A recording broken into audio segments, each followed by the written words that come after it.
Subscribe to our YouTube channel and press the bell icon to get the latest updates. Introduction.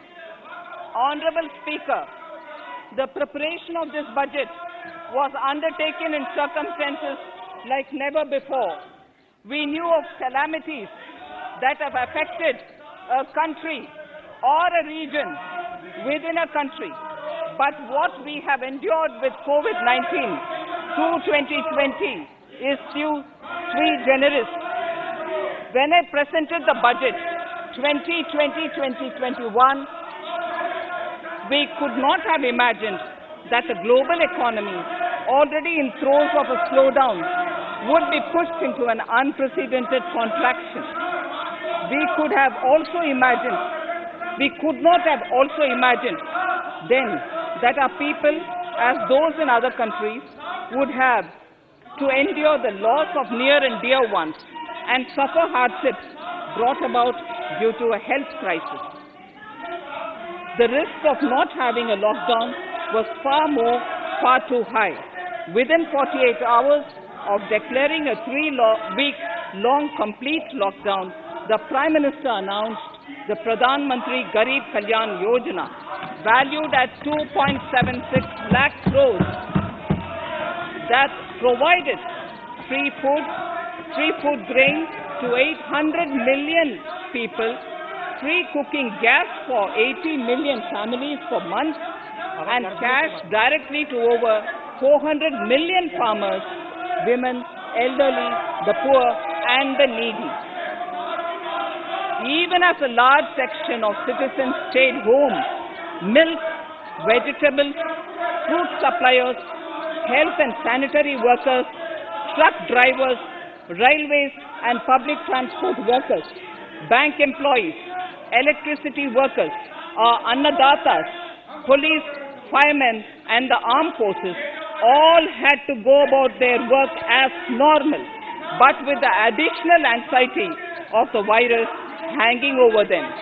We recognize this, and I think I speak on behalf of everybody in this august house when I express my heartfelt gratitude to these men and women for how they were able to carry out their work and duty to provide for the nation's basics over those crucial months. Speaker, sir, for public good, honorable members of parliament and members of legislative assemblies too offered their salaries. In May 2020, the government announced the Atmanirbhar Bharat package. To sustain the recovery further into the year, we also rolled out 2 more Atmanirbhar packages, 2 and 3. Total financial impact of all the Atmanirbhar Bharat packages, including measures taken by the RBI, was estimated to be about 27.1 lakh crores, which amounts to more than 13% of our GDP. As a government, we kept a watch on the situation and were proactive in our responses. The government, led by the Prime Minister, stretched its resources to deliver for most vulnerable sections of our society, the poorest of the poor, the Dalits, the tribals, the elderly, the migrant workers, and our children. The Pradhan Mantri Garib Kalyan Yojana, the 3 Atmanirbhar packages, and announcements made later were like 5 mini budgets in themselves. The Atmanirbhar packages accelerated our pace of structural reforms, redefinition of MSMEs, commercialization of the mining sector, agriculture and labor reforms, privatization of public sector undertakings, one nation, one ration card, production-linked incentive schemes are some of the notable reforms carried out during this period.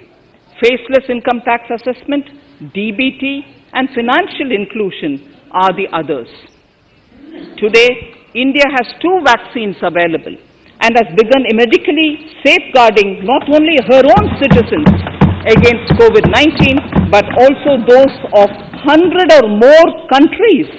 It is added comfort to know that 2 or more vaccines are also expected soon.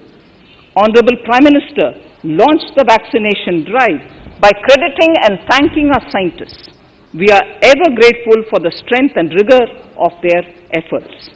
Having said that, We are all reminded time and again that our fight against COVID-19 continues into 2021.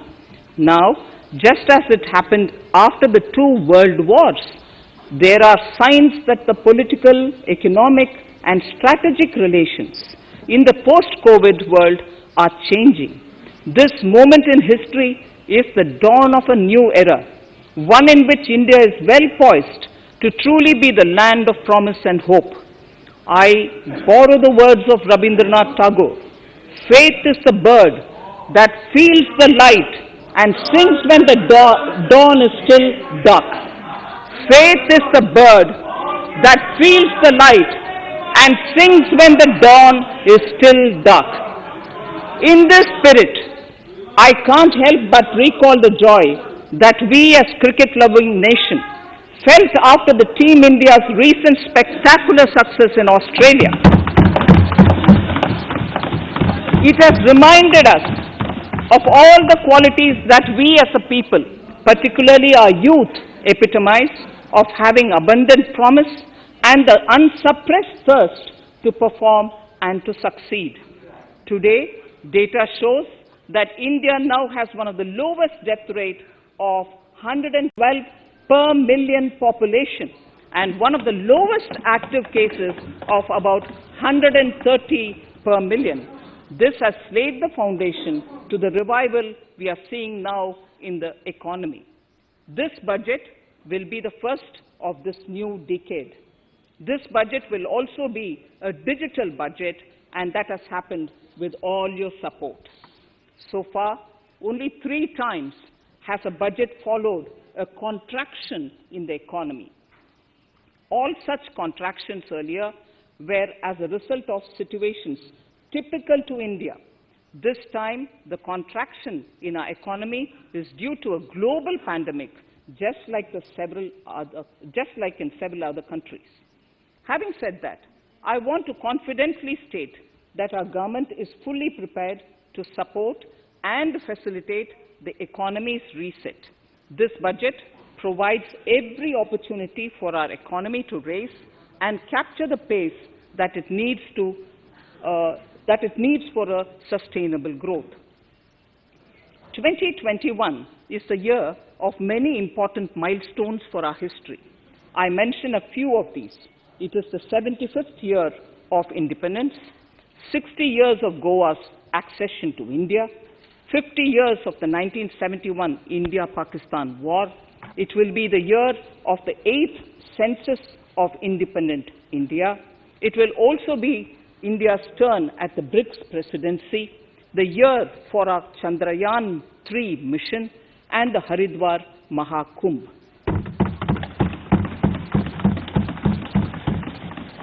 Honorable Speaker, before I commence Part A of the budget, I want to take a moment to acknowledge how isolating and distancing seemed like insurmountable challenges for a country like ours that has people coming together in times of crisis. It hurts us in many ways. It hurt us in many ways. I bow my head in respect to every citizen for the endurance shown in facing what was an undeniably a tough year for all our physical and mental well-being. Part A. In Part A, I wish to lay a vision for Atmanirbhar Bharat. Atmanirbhar Bharat or Atmanirbharta is not a new idea. Ancient India was largely self-reliant and equally a business epicenter of the world. Atmanirbhar Bharat is an expression of the 130 crore Indians who have full confidence in their capabilities and skills. We are already part of international groupings such as the G20 and the BRICS, the Coalition for Disaster Resilient Infrastructure, and the International Solar Alliance are realities today due to India's efforts. The proposals in Part A will further strengthen the sankalp of nation first, doubling farmers' income, strong infrastructure, healthy India, good governance, opportunities for youth, education for all, women empowerment, and inclusive development, among others.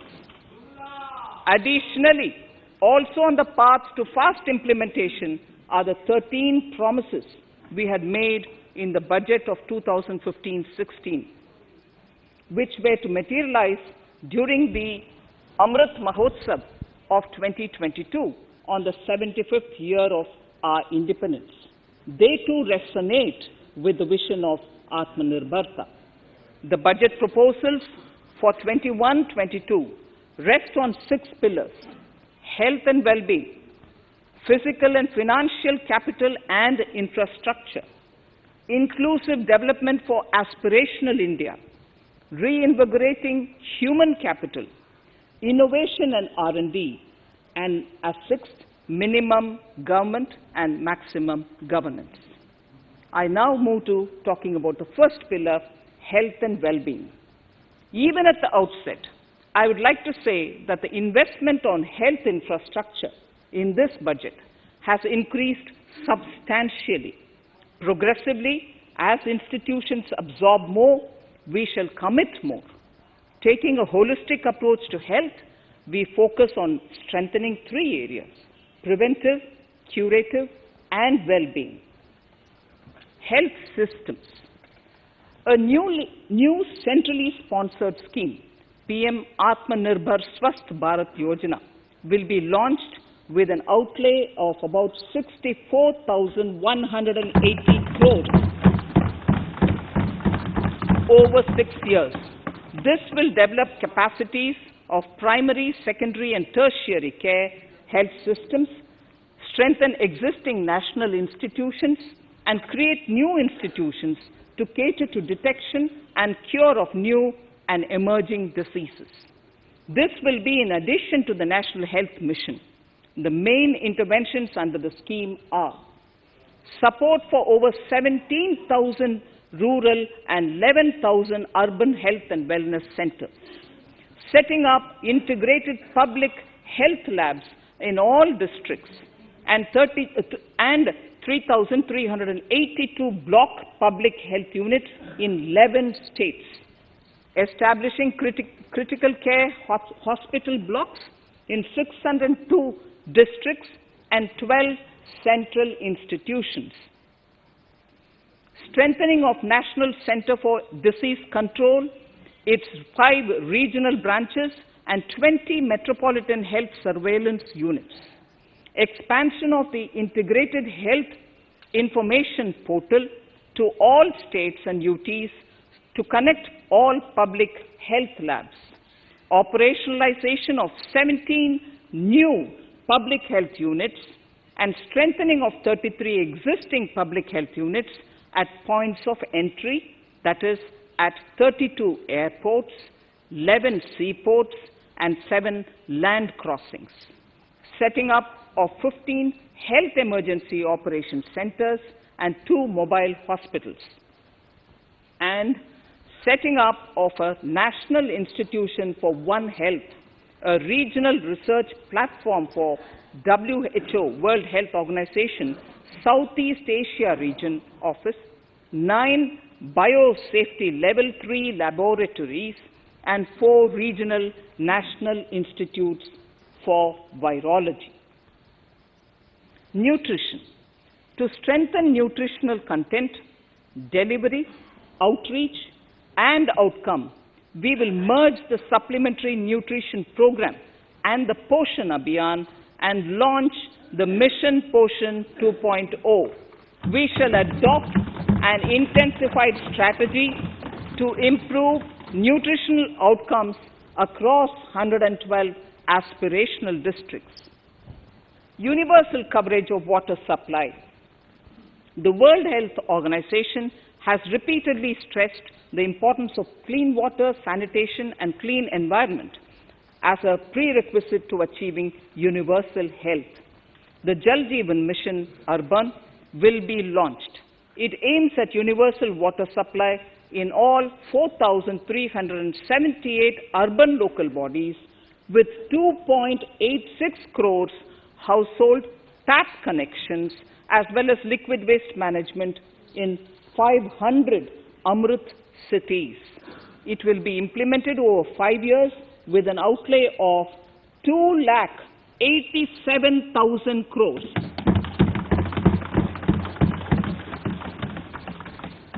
Swachh Bharat and Swasth Bharat. For further Swachhata of urban India, we intend to focus on complete fecal sludge management and wastewater treatment, source segregation of garbage, reduction in single-use plastic, reduction in air pollution by effectively managing waste from construction and demolition activities, and bioremediation of all legacy dump sites. The Urban Swachh Bharat Mission 2.0 will be implemented with a total financial allocation of 1,41,678 crores over a period of 5 years from 2021. Clean air. To tackle the burgeoning problem of air pollution, I propose to provide an amount of 2,217 crores of rupees for 42 urban centers with a million-plus population in this budget. Scrapping policy. We are separately announcing, Honorable Speaker, a voluntary vehicle scrapping policy to phase out old and unfit vehicles. This will help in encouraging fuel-efficient, environment-friendly vehicles, thereby reducing vehicular pollution and oil import bills. Vehicles would undergo fitness tests in automated fitness centers after 20 years in case of personal vehicles and after 15 years in case of commercial vehicles. Details of the scheme will be separately shared by the ministry. Vaccines. The pneumococcal vaccine, a made-in-India product, is presently limited to only 5 states. It will be rolled out across the country. This will avert more than 50,000 child deaths annually. Honorable Speaker, I have provided 35,000 crores of rupees for COVID-19 vaccine in this year 21-22. I am committed to provide further funds if required. So the budget outlay for health and well-being is 2,23,846 crores in this BE 21-22, as against the BE of only 94,452 crores, and it marks an increase of 137%.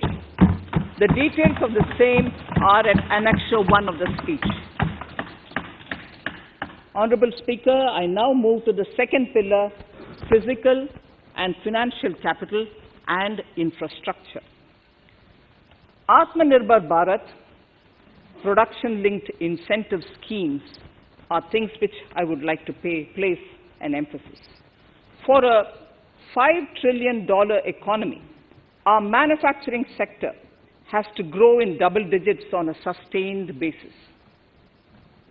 Our manufacturing companies need to become an integral part of global supply chains, possess core competence and cutting-edge technology. To achieve all of the above, PLI schemes to create manufacturing global champions for an Atmanirbhar Bharat have been announced for 13 sectors. For this, the government has committed nearly 1.97 lakh crores over 5 years starting this financial year. This initiative will help bring scale and size in key sectors, create and nurture global champions, and provide jobs to our youth. Textiles. To enable the textile industry to become globally competitive, attract large investments, and boost employment generation, a scheme of Mega Investment Textile Park will be launched in addition to the PLI schemes. This will create world-class infrastructure with plug-and-play facilities to create global champions in exports. 7 textile parks will be established over 3 years. Infrastructure. The National Infrastructure Pipeline, which I announced in December 2019, is the first of its kind. Whole of government exercise ever undertaken by Government of India. The NIP was launched with 6,835 projects. The project pipeline has now expanded to 7,400 projects. Around 217 projects worth rupees 1.10 lakh crores under some key infrastructure ministries have been completed. The NIP is a specific target which this government is committed to achieving over the coming years. It will require major increase in funding from both the government and the financial sector. In this budget, I propose to take concrete steps to do this in 3 ways. Firstly, by creating the institutional structures. Secondly, by a big thrust on monetizing assets. And thirdly, by enhancing the share of capital expenditure in central and state budgets. Infrastructure needs long-term debt financing. A professionally managed development financial institution is necessary to act as a provider, enabler, and catalyst for infrastructure financing. Accordingly, I shall introduce a bill to set up a development financial institution. I have provided a sum of 20,000 crore rupees to capitalize this institution. The ambition is to have a lending portfolio of at least 5 lakh crores for this DFI within 3 years' time.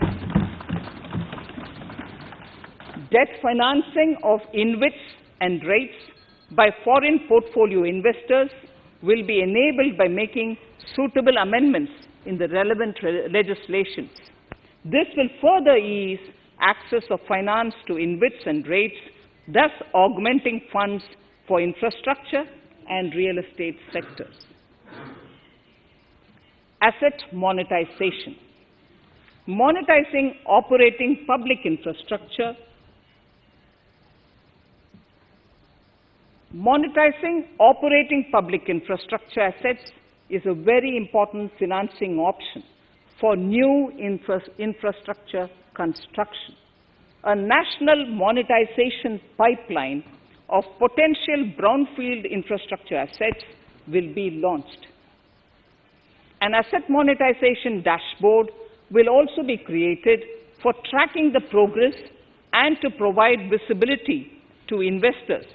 Some important measures in the direction of monetization are National Highways Authority of India and the PGCIL each have sponsored one InvIT that will attract international and institutional investors.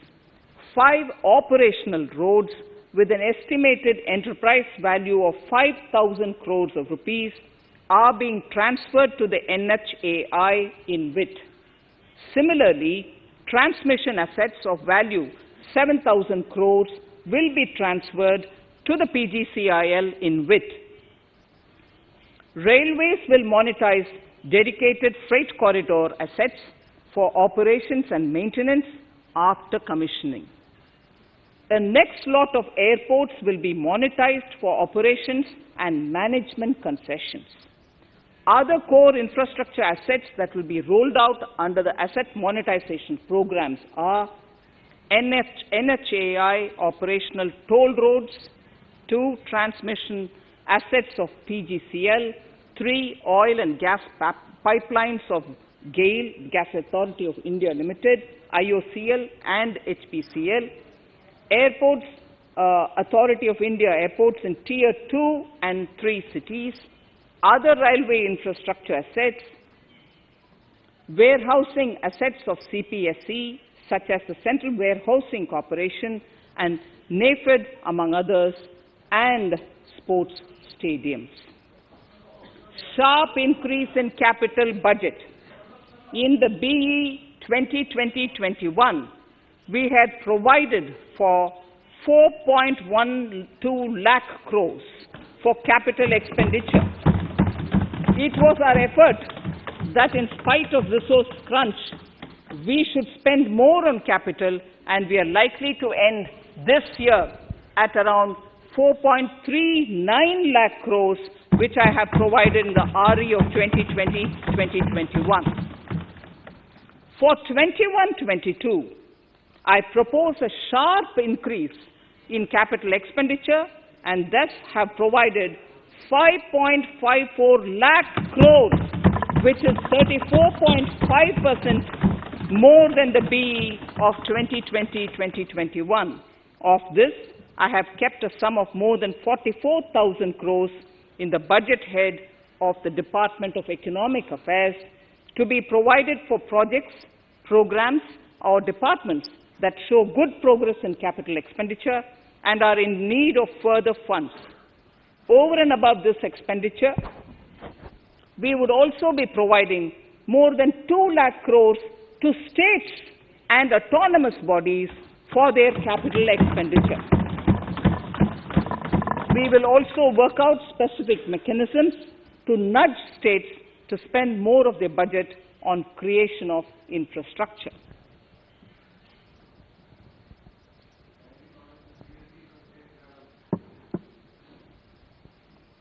Roads and highways infrastructure. More than 13,000 kilometer length of roads at a cost of 3.3 lakh crores has already been awarded under the 5.35 lakh crores Bharat Pariyojana project, of which 3,800 kilometers have been constructed. By March 2022, we would be awarding another 8,500 kilometers and complete an additional 11,000 kilometers of national highway corridors. To further augment road infrastructure, more economic corridors are also being planned. Some are 3,500 kilometers of national highway works in the state of Tamil Nadu at an investment of 1.03 lakh crores. These include Madurai-Kollam corridor, Chittoor-Tachur corridor, and construction will start next year. Second, 1,100 kilometers of national highway works in the state of Kerala at an investment of 65,000 crores, including 600 kilometer section of Mumbai-Kanyakumari corridor in Kerala. Third, 675 kilometers of highway works in the state of West Bengal at a cost of 25,000 crores, including upgradation of existing road Kolkata-Siliguri.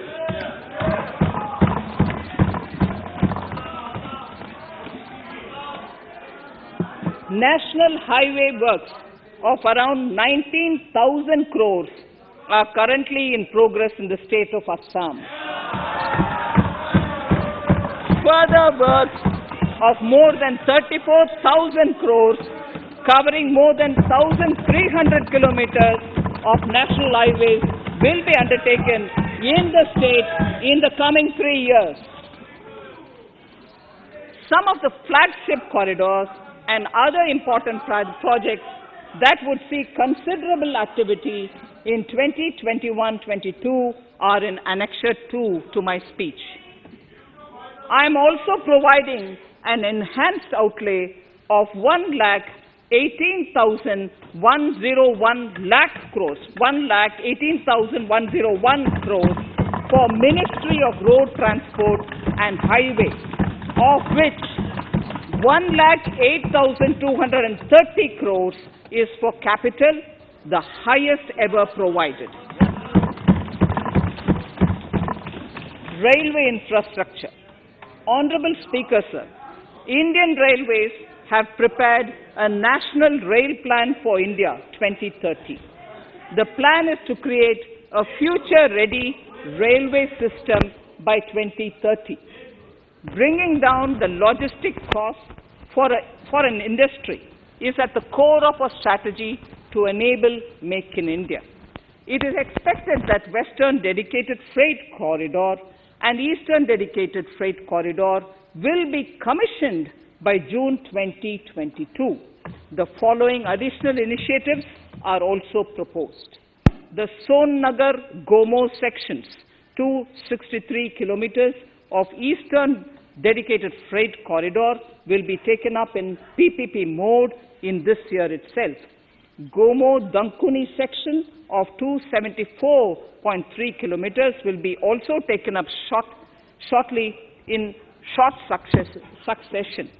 We will undertake future dedicated freight corridor projects, namely East Coast Corridor from Kharagpur to Vijayawada, East-West Corridor from Bhusaval to Kharagpur to Dankuni, and North-South Corridor from Itarsi to Vijayawada.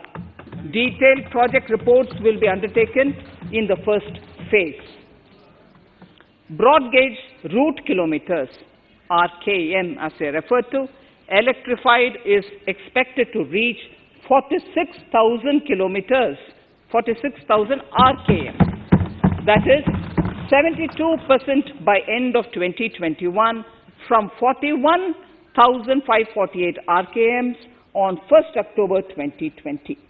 100% electrification of broad gauge routes will be completed by December 2023.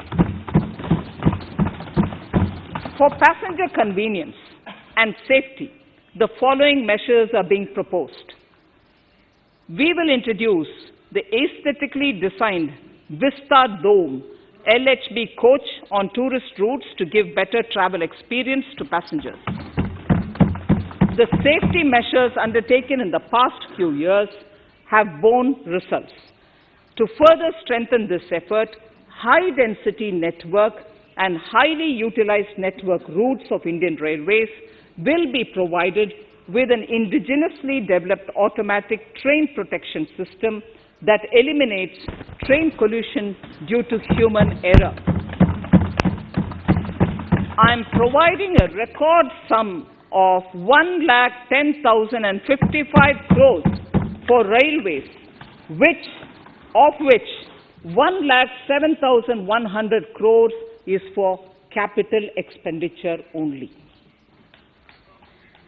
Urban infrastructure.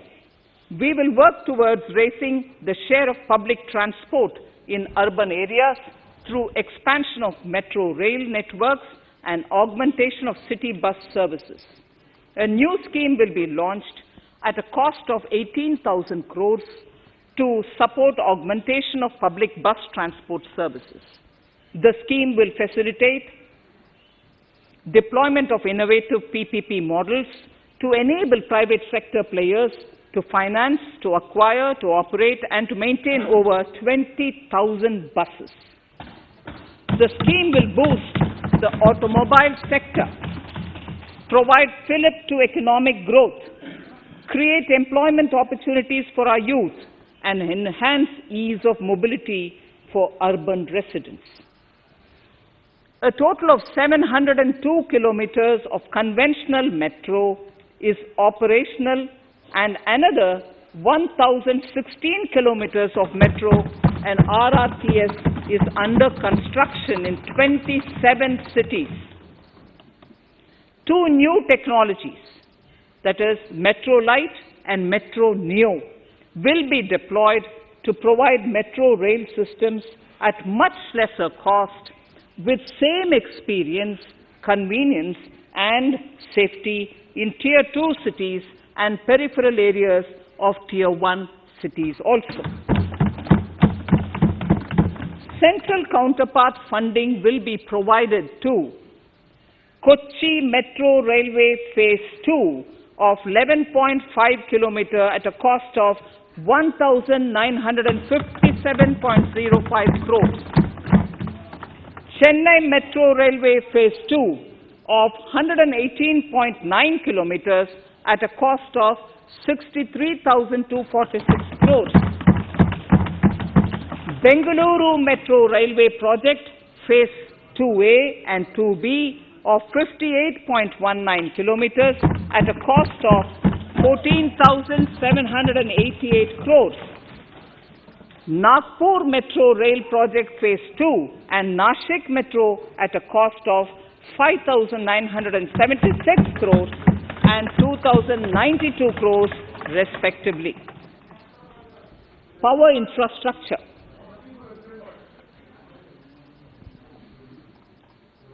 The past 6 years have seen a number of reforms and achievements in power sector. We have added 139 gigawatts of installed capacity, connected an additional 2.8 crore households, and added 1.41 lakh circuit kilometers of transmission lines. The distribution companies across the country are monopolies, either government or private. There is a need to provide choice to the consumers by promoting competition. A framework will be put in place to give consumers alternatives to choose from among more than one distribution companies. I read that sentence again. A framework will be put in place to give consumers alternatives to choose from among more than one distribution company. The viability of distribution companies is a serious concern. A revamped, reforms-based, result-linked power distribution sector scheme will be launched with an outlay of 3,05,984 crores over 5 years. The scheme will provide assistance to DISCOMs for infrastructure creation, including prepaid smart metering, feeder separation, upgradation of systems, etc., tied to financial improvements. Prime Minister, while speaking at the 3rd Reinvestment Conference in November 2020, had announced plans to launch a comprehensive national hydrogen energy mission. It is now proposed to launch a hydrogen energy mission in 2021-22 for generating hydrogen from green power sources. Ports, shipping and waterways. Major ports will be moving from managing their operational services on their own to a model where a private partner will manage it for them. For the purpose, 7 projects worth more than 2,000 crores will be offered by the major ports on private-public partnership mode in FY 21-22. A scheme for promoting flagging of merchant ships in India will be launched by providing subsidy support to Indian shipping companies in global tenders floated by ministries and CPSCs. An amount of 1,624 crores will be provided over 5 years. This initiative will enable greater training and employment opportunities for Indian seafarers, besides enhancing Indian companies' share in global shipping. India has enacted Recycling of Ships Act in 2019 and acceded to the Hong Kong International Convention. Around 90 ship recycling yards at Alang in Gujarat have already achieved HKC compliant certificates. Efforts will be made to bring more ships to India from Europe and Japan. Recycling capacities of around 4.5 million light displacement ton LDT will be doubled by 2024. This is expected to generate an additional 1.5 lakh jobs for our youth. Petroleum and natural gas. Our government has kept fuel supplies running across the country without interruption during the COVID-19 lockdown period. Taking note of the crucial nature of the sector in people's lives, the following key initiatives are being announced. 1. Ujjwala scheme, which has benefited 8 crore households, will be extended to cover 1 crore more beneficiaries. We will add 100 more districts in next 3 years to the city gas distribution network. A gas pipeline project will be taken up in the Union Territory of Jammu and Kashmir. An independent gas transport system operator will be set up for facilitation and coordination of booking of common carrier capacity in all natural gas pipelines on a non-discriminatory open access basis. Financial capital. I propose to consolidate the provisions of the SEBI Act 1992, Depositories Act 1996, Securities Contracts Regulation Act 1956, and Government Securities Act 2007 into a rationalized single Securities Markets Code. The government would support the development of a world-class fintech hub at the GIFT IFSC. To instill confidence amongst the participants in corporate bond market during times of stress and to generally enhance secondary market liquidity, it is proposed to create a permanent institutional framework. The proposed body would purchase investment-grade debt securities both in the stressed and normal times and help in the development of the bond market. In the budget 2018-19, government had announced its intent to establish a system of regulated gold exchanges in the country. For the purpose, SEBI will be notified as the regulator, and Warehousing Development and Regulatory Authority will be strengthened to set up a commodity market ecosystem arrangement, including vaulting, assaying, logistics, etc., in addition to warehousing. Towards investor protection, I propose to introduce an investor charter as a right of all financial investors across all financial products. To give a further boost to the non-conventional energy sector, I propose to provide additional capital infusion of 1,000 crores to Solar Energy Corporation of India and 1,500 crores to Indian Renewable Energy Development Agency. I propose to amend the Insurance Act 1938 to increase the permissible FDI limit from 49% to 74% in insurance companies and allow foreign ownership and control with safeguards. Under the new structure, the majority of directors on the board and key management persons would be resident Indians, with at least 50% of directors being independent directors and specified percentage of profits being retained as general reserve. Stressed asset resolution by setting up a new structure. The high level of provisioning by public sector banks of their stressed assets calls for a measure to clean up the bank books.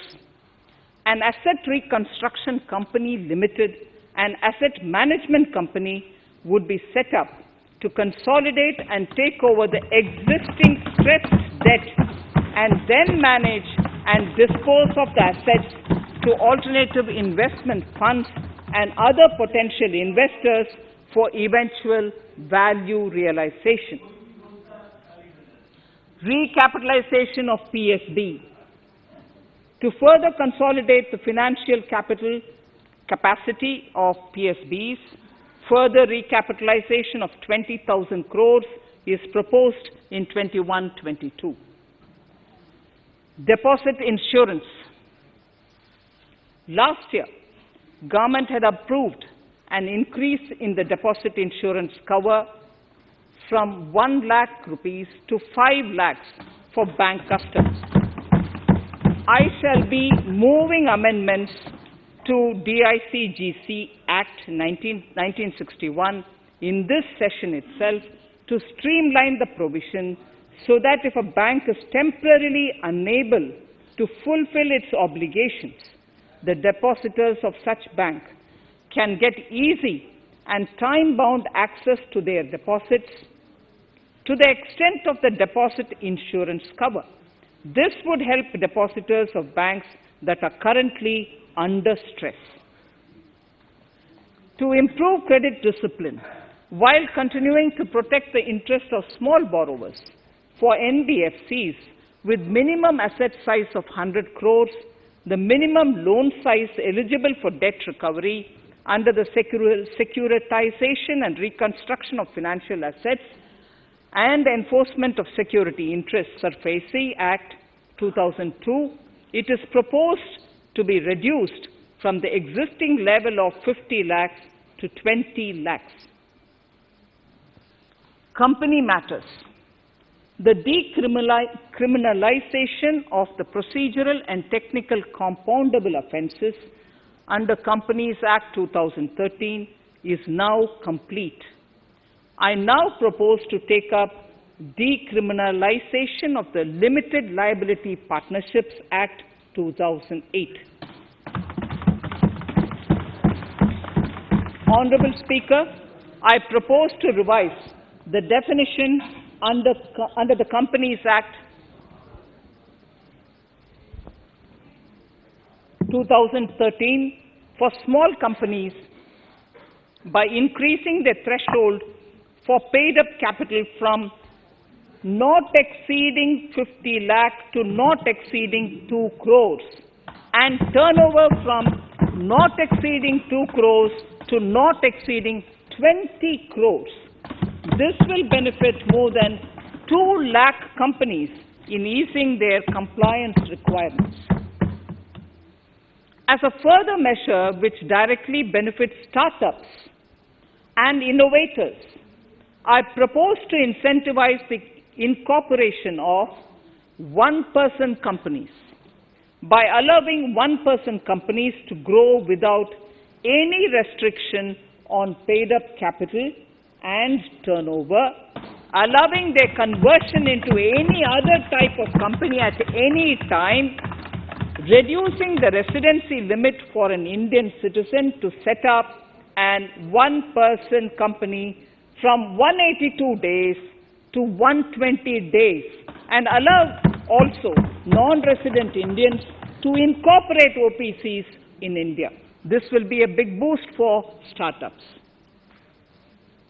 To ensure faster resolution of cases, the NCLT framework will be strengthened, e-court system shall be implemented, and alternate methods of debt resolution and special framework for MSMEs shall be introduced. During the coming fiscal, we will be launching data analytics, artificial intelligence, machine learning driven MCA 2.1 version to MCA 21 version 3.0. MCA 21 version 3.0. This version 3.0 will have additional modules for e-scrutiny, e-adjudication, e-consultation, and compliance management. Disinvestment and strategic sale. In spite of COVID-19, we have kept working towards strategic disinvestment.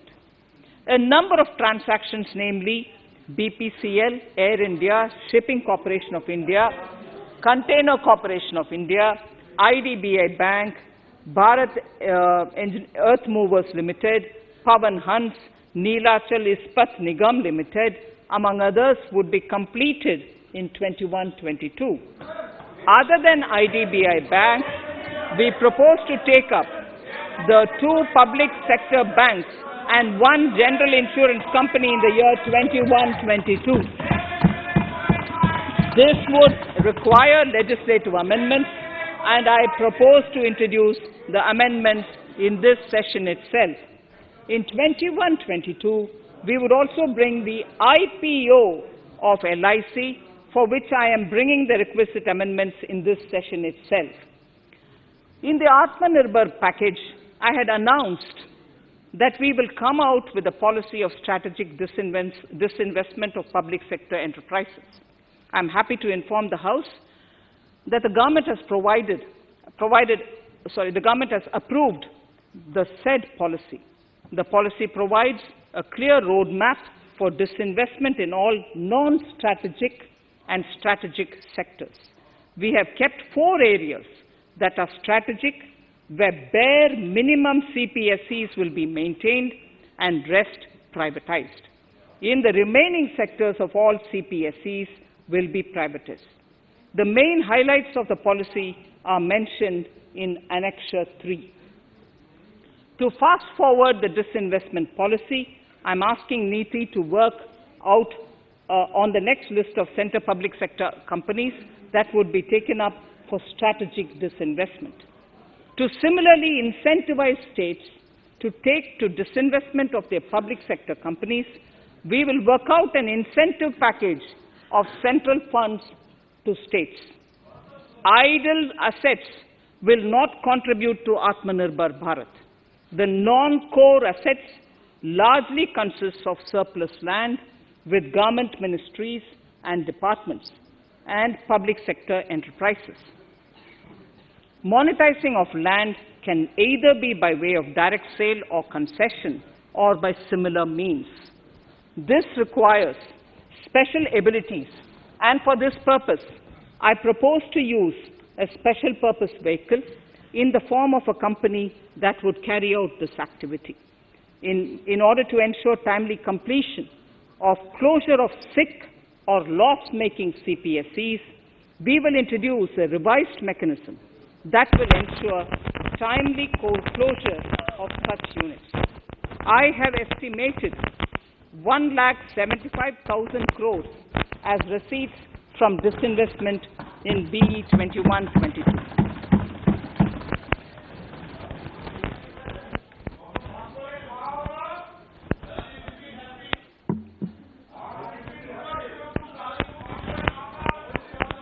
Government financial reforms.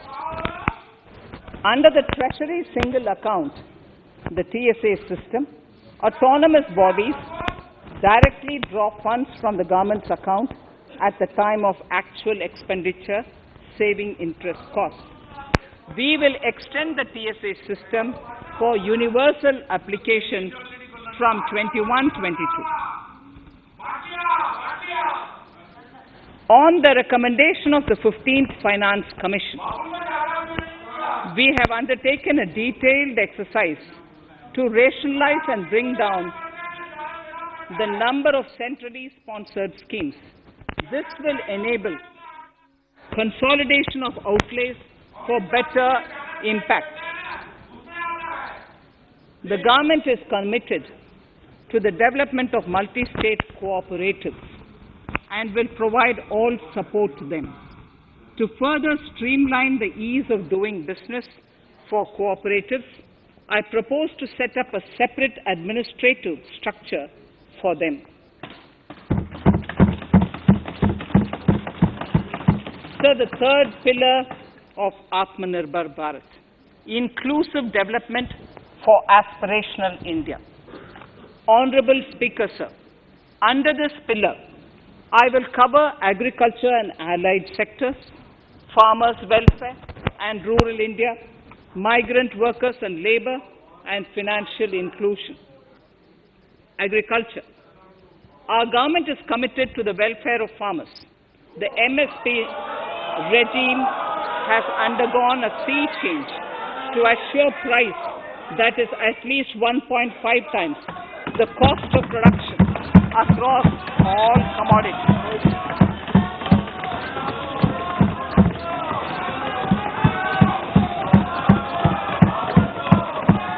The procurement has also continued to increase at a steady pace.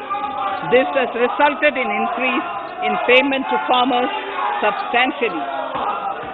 In case of wheat, a total amount paid to farmers in 2013-14, Honorable Speaker, Sir, the data that I give now is important for all honorable members to kindly hear. In case of wheat, the total amount paid to farmers in 2013-14 was 33,874 crores. In 2019-20, it was 62,802 crores. And even better, Honorable Speaker, in 2020-2021, this amount paid to farmers was 75,060 crores.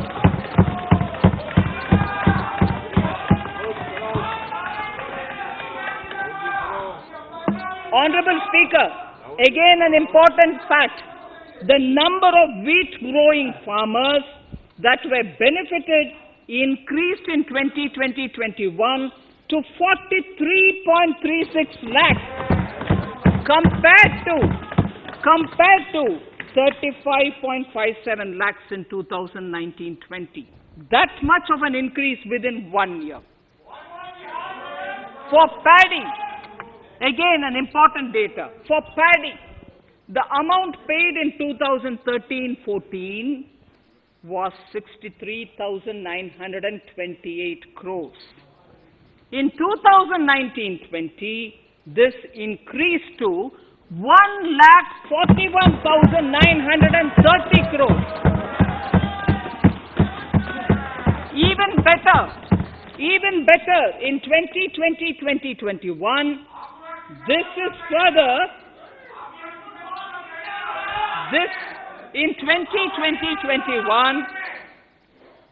in 2020-21, this is further estimated, and I'm saying this is further estimated because the procurement is ongoing, and therefore I can't give you the final figure.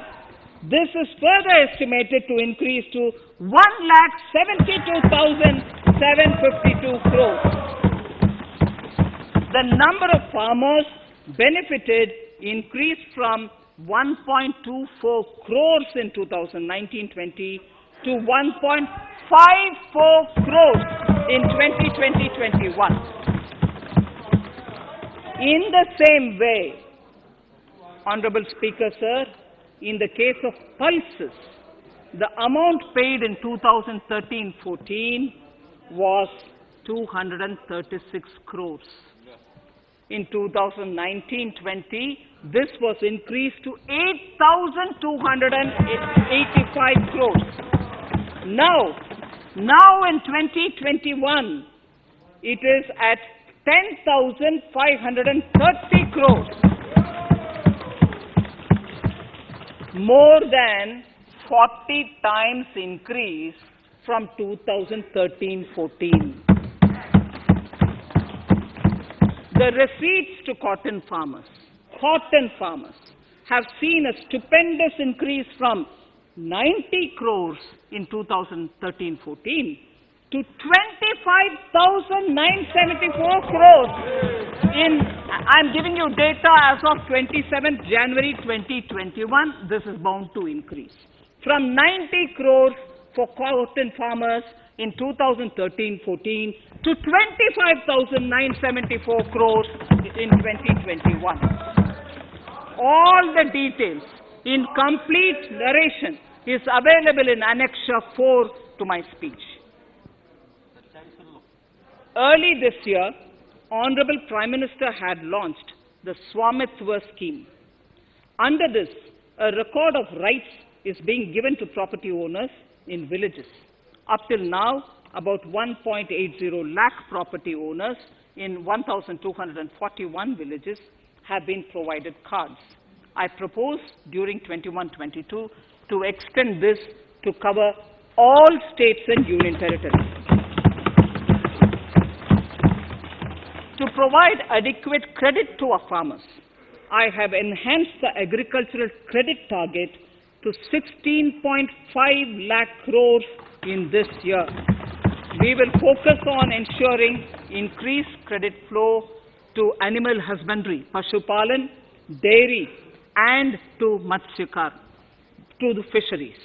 We are enhancing the allocation to the Rural Infrastructure Development Fund from 30,000 crores to 40,000 crores. The Micro Irrigation Fund, with a corpus of 5,000 crores, has been created under NABARD.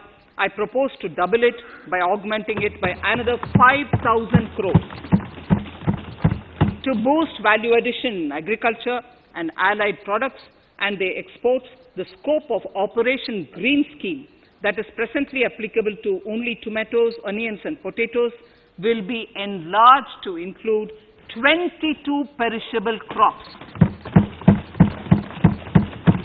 Around 1.68 lakh crore farmers, around 1.68 crore farmers are registered, and 1.14 lakh crores of rupees trade value has been carried out through e-NAMs, the National Agricultural Market. Keeping in view the transparency and the competitiveness that e-NAM has brought into the agricultural market, 1,000 more mandis will be integrated with e-NAM.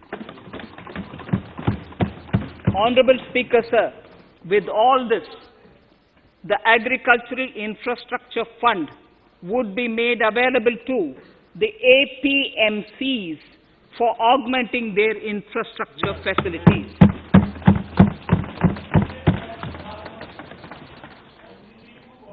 Fisheries. I am proposing substantial investments in the development of modern fishing harbors and fish landing centers. To start with, 5 major fishing harbors, Kochi, Chennai, Visakhapatnam, Paradip, and Petua Ghat, will be developed as hubs for economic activity. We will also develop inland fishing harbors and fish landing centers along the banks of rivers and waterways. Seaweed farming is an emerging sector with potential to transform the lives of coastal communities. It will provide large-scale employment and additional incomes. To promote seaweed farming and cultivation, I propose a multi-purpose seaweed park to be established in Tamil Nadu. Migrant workers and laborers. We have launched the One Nation, One Ration Card scheme, through which beneficiaries can claim their rations anywhere in the country. Migrant workers in particular benefit from the scheme. Those staying away from their families can partially claim their ration where they are stationed, while their family in their native places can claim the rest. I am happy to inform you that One Nation, One Ration Card plan is under implementation by 32 states and union territories, reaching about 69 crore beneficiaries. That's a total of 86% beneficiaries covered. The remaining 4 states and UTs will be integrated in the next few months. To further extend our efforts towards the unorganized labor force, migrant workers in particular, I propose to launch a portal that will collect relevant information on gig workers, building and construction workers, among others. This will help formulate health, housing, skill, insurance credit, and food schemes for all migrant workers. We will conclude a process that began 20 years ago with the implementation of the 4 labor codes. For the first time globally, social security benefits will be extended to gig and platform workers.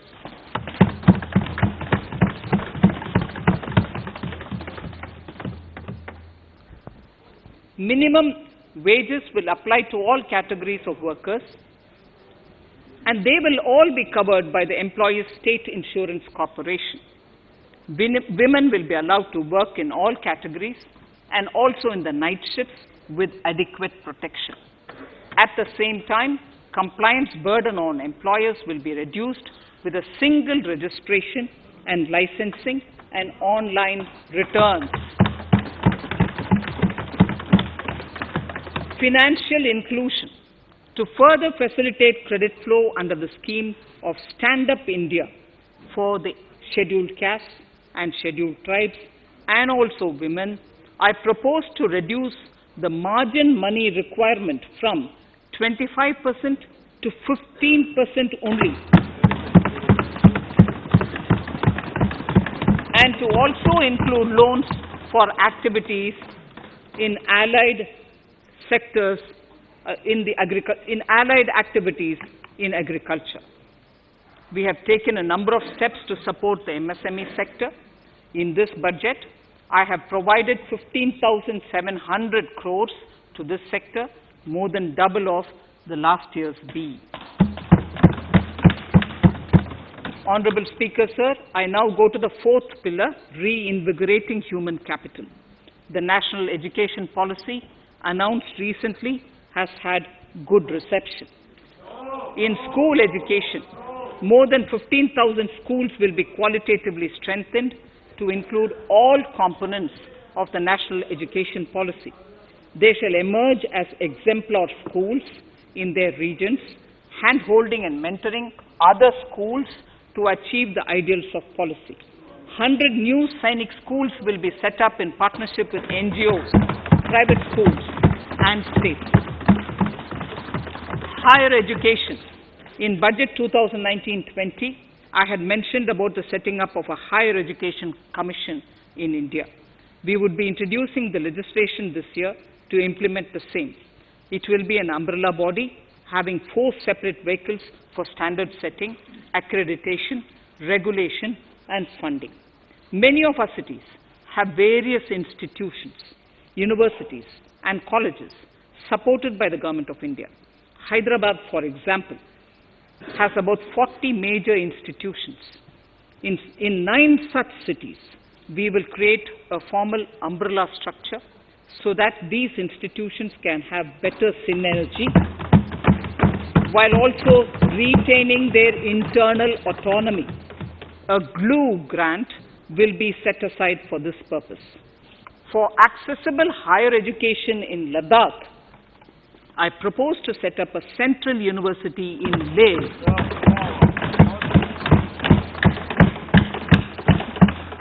The other important projects to be taken up as a part of the NEP are listed in Annexure 5.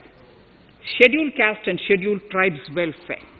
We have set ourselves a target of establishing 750 Eklavya model residential schools in our tribal areas. I propose to increase the unit cost of each such school from 20 crores, which is what it is now, to 38 crores, and for hilly and difficult areas to 48 crores. This would help creating robust infrastructure facilities for our tribal students.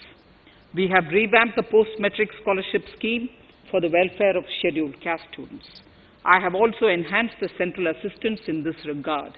We are allotting 35,219 crores for 6 years till 25-26 to benefit 4 crore scheduled caste students. Skilling. In 2016, we had launched the National Apprenticeship Promotion Scheme. The government proposes to amend the Apprenticeship Act with a view to further enhancing apprenticeship opportunities for our youth. We will realign the existing scheme of National Apprenticeship Training Scheme for providing post-education apprenticeship, training of graduates and diploma holders in engineering. Over 3,000 crores will be provided for this purpose. An initiative is underway, Honorable Speaker, in partnership with the United Arab Emirates to benchmark skill qualifications, assessment and certification, accompanied by the deployment of certified workforce. We also have a collaborative inter-training program between India and Japan to facilitate transfer of Japanese industrial and vocational skills, techniques and knowledge. We will take forward this initiative with many more countries also.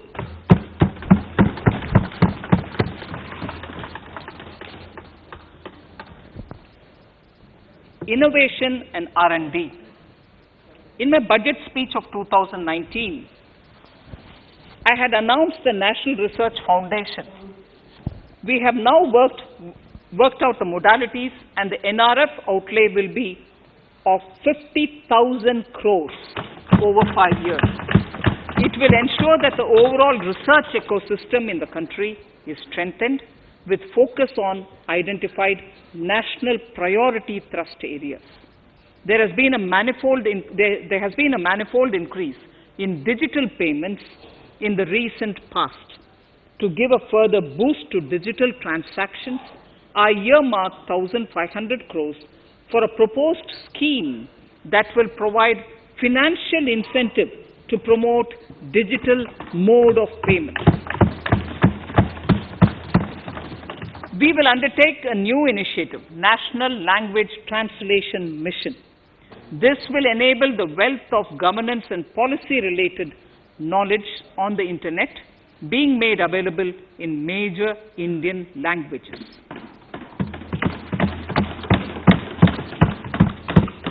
The new Space India Limited, a PSU, under the Department of Space, will execute the PSLV CS-51 launch, carrying the Amazonia satellite from Brazil, along with a few smaller Indian satellites. As part of the Gaganyaan mission activities, 4 Indian astronauts are being trained on generic spaceflight aspects in Russia. The first unmanned launch is slated for December 2021.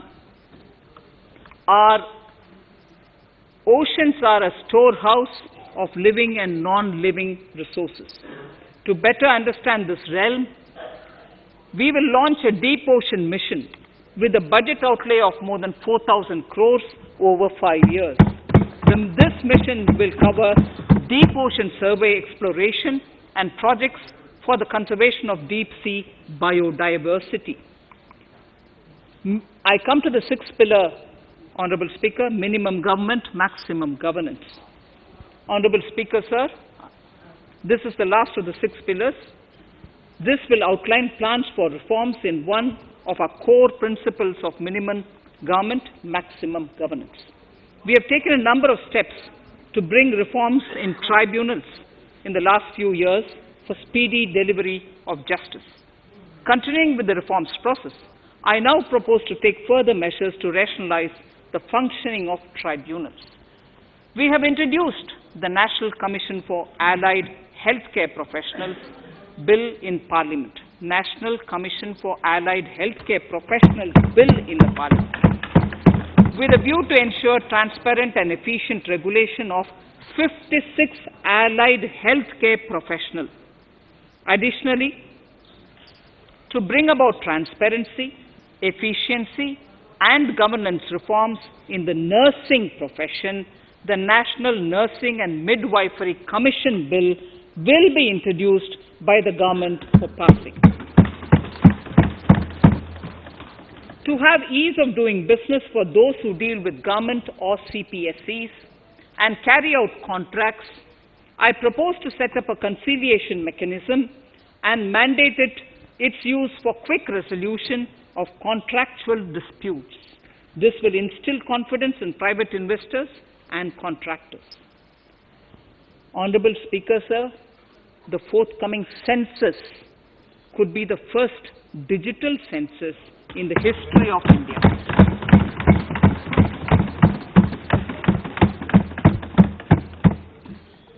For this monumental milestone marking task, I have allocated 3,768 crores in this year, 21-22.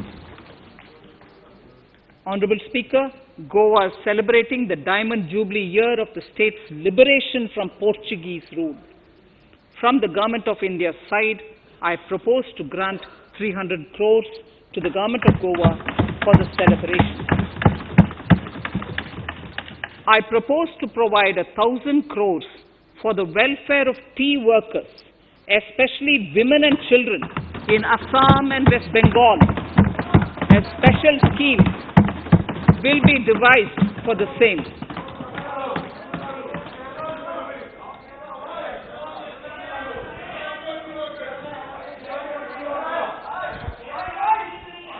Fiscal position. Fiscal position. In these last few paragraphs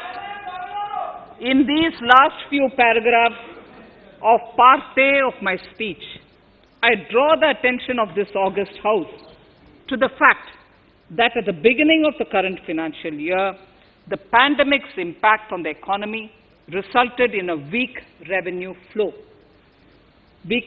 inflow. This was combined with high expenditure to provide essential relief to vulnerable sections of the society, especially the poor, the women, scheduled castes, and scheduled tribes. Unlike many other countries, we opted for a series of medium-sized packages during the pandemic so that we could calibrate and target our response according to the evolving situation. Once the health situation stabilized and the lockdown was being slowly lifted, we switched to ramping up government spending so as to revive domestic demand. As a result, against an original BE expenditure of 30.42 lakh crores for 2020-21, our RE estimates are 34.50 lakhs. 30.42 now within the year going up to 34.5 lakh crores. We have maintained quality of expenditure. The capital expenditure estimated in the RE is 4.39 lakh crores as against 4.12 lakh crores in the BE stage. So the beginning of the year, we had marked only 4.12 lakh, whereas it is 4.39 lakh crores as we end the year. Fiscal deficit in RE 2020-2021 is pegged at 9.5% of the GDP. Fiscal deficit in RE 2020 to 2021 is pegged at 9.5% of GDP. We have funded this through government borrowings, multilateral borrowings, small saving funds, and short-term borrowings. We would need another 80,000 crores, for which we would be approaching the market in these 2 months. We would be needing another 80,000 crores, for which we would be approaching the markets in these 2 months. To ensure that the economy is given the required push, our BE estimates for expenditure in 21-22 are 34.83 lakh crores. This includes 5.54 lakh crores as capital expenditure, an increase of 34.5% over the BE figure of 2020-2021. The fiscal deficit in BE 21-22 is estimated to be 6.8% of the GDP. The gross borrowing from the market for the next year would be around 12 lakh crores. We plan to continue with our path of fiscal consolidation and intend to reach the fiscal deficit level below 4.5% of the GDP by 2025-2026, with a fairly steady decline over the period. We hope to achieve the consolidation by first increasing the buoyancy of tax revenue through improved compliance, and secondly, by increased receipts from monetization of assets, including public sector enterprises and land. The Contingency Fund of India is being proposed to be augmented. The Contingency Fund of India is being proposed to be augmented from 500 crores to 30,000 crores through finance bill. In accordance with the views of the 15th Finance Commission, we are allowing a normal ceiling of net borrowing for the states at 4% of GSDP for the year 21-22. A portion of this ceiling will be earmarked to be spent on incremental capital expenditure. Additional borrowing ceiling of 0.5% of the GSDP will also be provided subject to conditions. States will be expected to reach a fiscal deficit of 3% of GSDP by 2023-24 as recommended by the 15th Finance Commission. In the July 2019-20 budget, I introduced the Statement 27 on extra budgetary resources. It disclosed the borrowings of the government agencies that went towards funding Government of India schemes and whose repayment burden was on the government. In my 2020-21 budget, I enhanced the scope and coverage of that statement by including the loans provided by government to the FCI, the Food Corporation of India. Taking a step further in this direction, I propose to discontinue the NSSF loan to FCI for food subsidy, and accordingly, budget provisions have been made in RE 2020-21 and in the BE 2021-22. The extra budgetary resource details are at Annexure 6. We know that the FRBM Act mandates fiscal deficit of 3% of GDP to be achieved by 31st March 2020-2021. The effect of this year's unforeseen and unprecedented circumstances has necessitated the submission of a deviation statement under Sections 4 of Subclause 5 and Section 7, Subclause 3b of the FRBM Act, which I am laying on the table of the House as part of the FRBM documents. Towards achieving central government fiscal deficit along the broad path that I have already indicated, I will be introducing an amendment to the FRBM Act. Honorable Speaker, on the 9th of December 2020, the 15th Finance Commission submitted its final report covering the period 2021 to 2026 to the Rashtrapati Ji. The government has laid the Commission's report along with the explanatory memorandum in the Parliament, retaining the vertical shares of the states at 41%. We recognize our commitment to fiscal federalism and propose, therefore, to adhere to this recommendation. Jammu and Kashmir in the 14th Finance Commission was entitled to get devolution being a state. Now the funds of the UTs of Jammu Kashmir and Ladakh would be provided by the centre.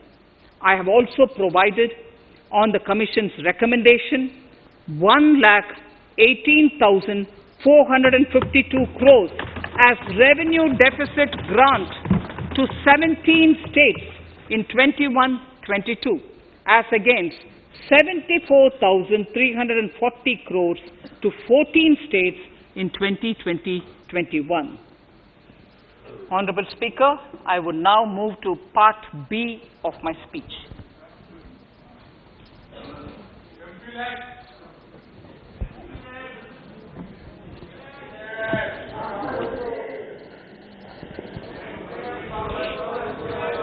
Honorable Speaker, the world is facing a serious challenge of the pandemic and its aftershock. In these trying times, when many economies are struggling to revive, our people and our industry have exhibited remarkable resilience. As I mentioned already, post-pandemic, a new world order seems to be emerging, one in which Asia is poised to occupy a prominent position, and India will have a leading role therein. In this scenario, our tax system has to be transparent, efficient, and should promote investments and employment in our country. At the same time, it should put minimum burden on our taxpayers. I borrow the words of Thiruvalluvar, the saint. Yetralum, Eatalum, Kathalum, Katha Vaguthalum, Nalla Valladarasu. A king or a ruler is the one who creates and acquires wealth, protects and distributes it for common good. Tirukkural. Direct tax proposals. Keeping this in mind, the words of Tirukkural, our government introduced a series of reforms in the direct tax system for the benefit of our taxpayers and economy. Few months prior to the pandemic, in order to attract investments, we slashed our corporate tax rate to make it among the lowest in the world. The dividend distribution tax too was abolished. The burden of taxation on small taxpayers was eased by increasing rebates. In 2020, the return filers saw a dramatic increase to 6.48 crores from 3.31 crores in 2014. In the direct tax administration, we had recently introduced the faceless assessment and faceless appeal. I now seek to take further steps to simplify the tax administration, ease compliance, and reduce litigation. Relief to senior citizens. I begin my direct tax proposals by offering my pranam to our senior citizens. Many of them, despite having foregone several basic necessities of their own, have strived to build our nation. Now in the 75th year of independence of our country, when we continue our endeavor with renewed vigor, we shall reduce compliance burden on our senior citizens who are 75 years of age and above. For senior citizens who only have pension and interest income, I propose exemption from filing their income tax returns.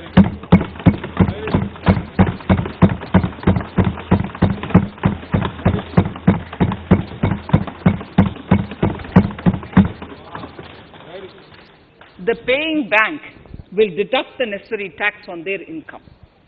Reduction in time for income tax proceedings. This is a very key announcement if you are asking. Honorable Speaker, presently an assessment can be reopened up to 6 years and in serious tax fraud cases for up to 10 years. As a result, taxpayers have to remain under uncertainty for a very long time. I therefore propose to reduce this time limit for reopening of assessments to 3 years from the present 6 years.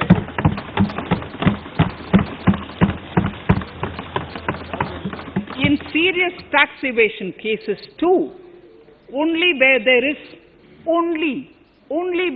is evidence of concealment of income of 50 lakh or more in a year. In serious tax evasion cases too, only where there is evidence of concealment of income of 50 lakh or more in a year can the assessment be reopened up to 10 years.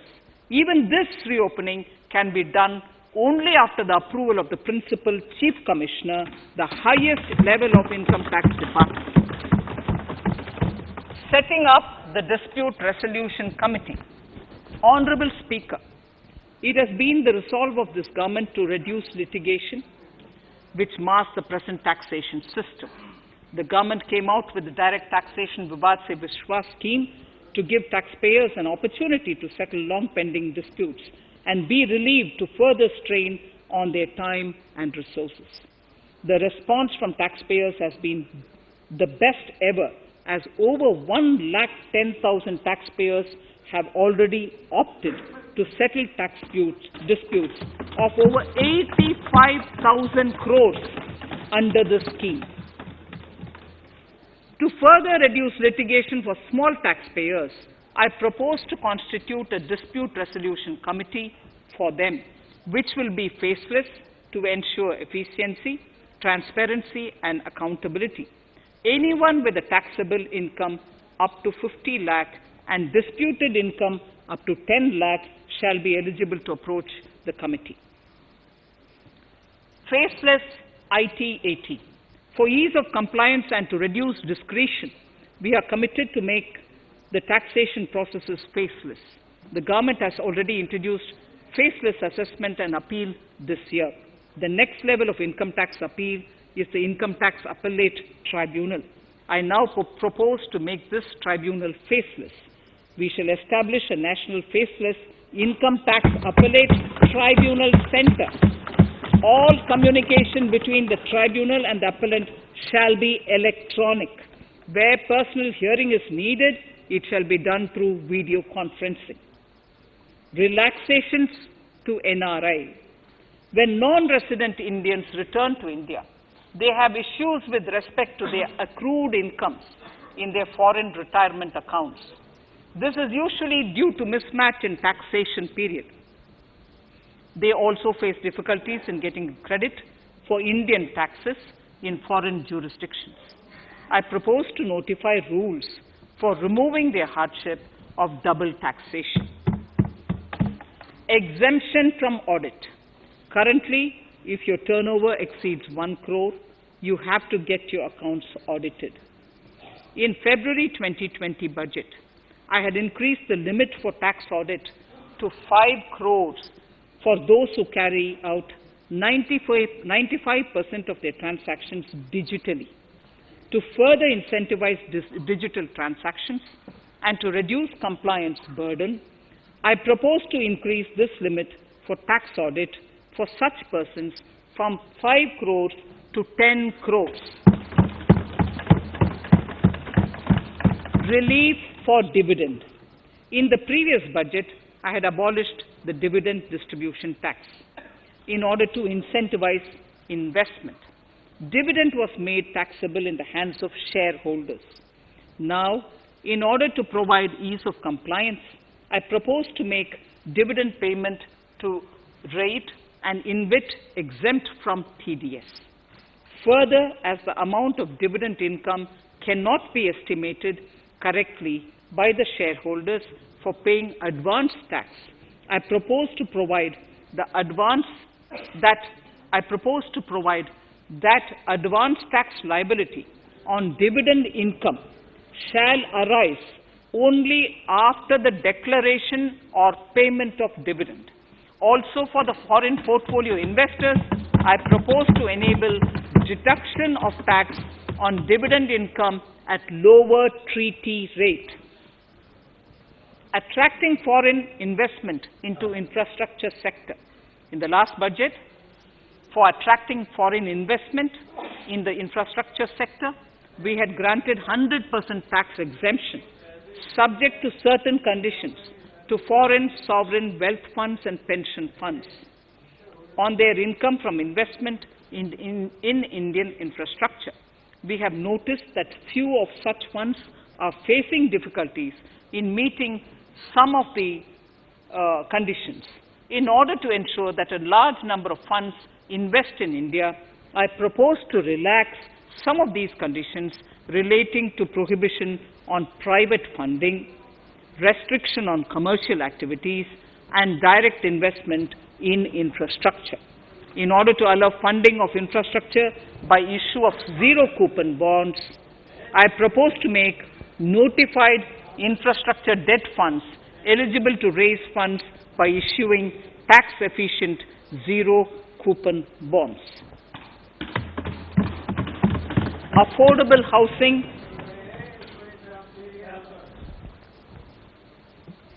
Affordable housing and rental housing. This government sees housing for all and affordable housing as priority areas. In July 2019 budget, I provided an additional deduction of interest amounting to 1.5 lakh for loan taken to purchase an affordable house. I propose to extend the eligibility of this condition by 1 more year to 31st March 2022. The additional deduction of 1.5 lakh shall therefore be available for loans taken up to 31st March 2022 for the purchase of affordable houses. Further, to keep up the supply of affordable houses, I propose that the affordable housing projects can avail a tax holiday for 1 more year till 31st March 2022. These are available now for projects also. We are committed to promote supply of affordable rental housing for migrant workers. For this, I propose to allow tax exemption for notified affordable rental housing projects. Tax incentives to IFSC. As I mentioned in Part A of this speech, the government is committed to making the International Financial Services Center in GIFT City a global financial hub. In addition to the tax incentives already provided, I propose to include, among others, tax holiday for capital gains for aircraft leasing companies, tax exemption for aircraft lease rentals paid to foreign lessors, tax incentive for relocating foreign funds in the IFSC, and to allow tax exemption to the investment division of foreign banks located in the IFSC. Pre-filling of returns. Honorable Speaker, in order to ease compliance for the taxpayer, details of salary income, tax payments, TDS, etc., already come pre-filled in income tax returns. To further ease filing of returns, details of capital gains from listed securities, dividend income, and interest from banks, post office, etc., will also be now pre-filled. Relief to small trusts. We hope to reduce compliance burden on small charitable trusts running educational institutions and hospitals. So far, there is a blanket exemption to such entities whose annual receipt does not exceed 1 crore of rupees. I now propose to increase this amount to 5 crores.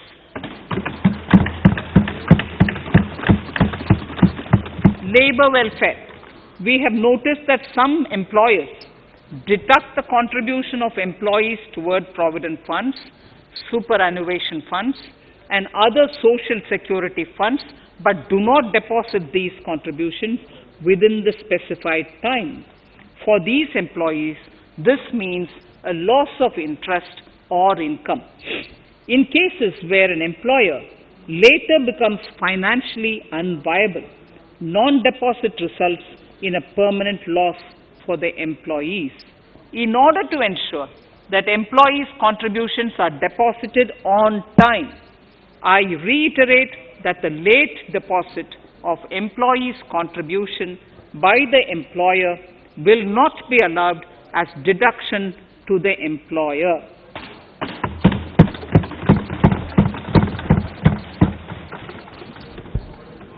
Incentives for startups. In order to incentivize startups in the country, I propose to extend the eligibility for claiming tax holiday for startups by 1 more year, till 31st March 2022. Further, in order to incentivize funding for the startups, I propose to extend the capital gains exemption for investment in startups by 1 more year, till 31st March 2022. Sir, I now come to indirect tax proposals. GST. Before I come to my indirect tax proposals, I would like to appraise the House on GST. The GST is now 4 years old, and we have taken several measures to further simplify it. Some of the measures include nil return through SMS, quarterly return and monthly payment for small taxpayers, electronic invoice system, validated input tax statements, pre-filled editable GST return, and staggering of returns filing. The capacity of GSTN system has also been enhanced. We have also deployed deep analytics and artificial intelligence to identify tax evaders and fake billers and launched special drives against them. The results speak for themselves. We have made record collections in the last few months. The GST Council has painstakingly thrashed out thorny issues. As chairperson to the Council, I want to assure this House that we shall take every possible measure to smoothen the GST further and to remove anomalies such as inverted duty structure. Custom duty rationalization. Our custom duty policy should have the twin objective of promoting domestic manufacturing and helping India get on to global value chain and export better. The thrust now has to be on easy access to raw materials and exports of value-added products. Towards this, last year, we started overhauling the customs duty structure, eliminating 80 outdated exemptions. I also thank everyone who responded overwhelmingly to a crowdsourcing call for suggestions on this revamp. I now propose to review more than 400 old exemptions this year. I repeat, I now propose to review more than 400 old exemptions this year. We will conduct this through extensive consultations, and from 1st October 2021, we will put in place a revised customs duty structure free of distortions. I also propose that any new customs duty exemptions, therefore, henceforth will have validity up to 31st March following 2 years from the date of the issue. Electronic and mobile phone industry. Domestic electronic manufacturing has grown rapidly. We are now exporting items like mobiles and chargers. For greater domestic value addition, we are withdrawing a few exemptions on part of chargers and sub-parts of mobiles. Further, some parts of mobiles will move from nil rate to a moderate 2.5%. Iron and steel. MSMEs and other user industries have been severely hit by a recent sharp rise in iron and steel prices. Therefore, we are reducing customs duty uniformly to 7.5% on semis, flats, and long products of non-alloy, alloy, and stainless steels. To provide relief to metal recyclers, mostly MSMEs, I am exempting duty on steel scrap for a period up to 31st March 2022. Further, I am also revoking ADD and CVD on certain steel products. Also, to provide relief to copper recyclers, I am reducing duty on copper scrap from 5% to 2.5%. Textiles. The textile sector generates employment and contributes significantly to the economy. There is a need to rationalize duties on raw material inputs to man-made textiles. We are now bringing nylon chain on par with polyester and other man-made fibers. We are uniformly reducing the BCD rates on caprolactam, nylon chips, nylon fiber, and yarn to 5%. This will help the textile industry, MSMEs, and also overall exports. Chemicals. We have calibrated customs duty rates on chemicals to encourage domestic value addition and to remove inversions. Apart from other items, we are reducing customs duty on naphtha to 2.5% to correct inversion. Gold and silver presently attract a basic customs duty of 12.5%. Since the duty was raised from 10% in July 19, prices of precious metals have risen sharply. To bring it closer to previous levels, we are rationalizing customs duty on gold and silver. Renewable energy. In Part A, we have already acknowledged that solar energy has huge promise for India. To build up domestic capacity, we will notify a phased manufacturing plan for solar cells and solar panels. At present, to encourage domestic production, we are raising duty on solar inverters from 5% to 20% and on solar lanterns from 5% to 15%. Capital equipment and auto parts. There is immense potential in manufacturing heavy capital equipment domestically. We will comprehensively review the rate structure in due course. However, we are revising duty rates on certain items immediately. We propose to withdraw exemptions on tunnel boring machine. It will attract a customs duty of 7.5% and its parts a duty of 2.5%. We are raising customs duty on certain auto parts to 15% to bring them on par with general rate on auto parts. MSME products. We are proposing certain changes to benefit MSMEs.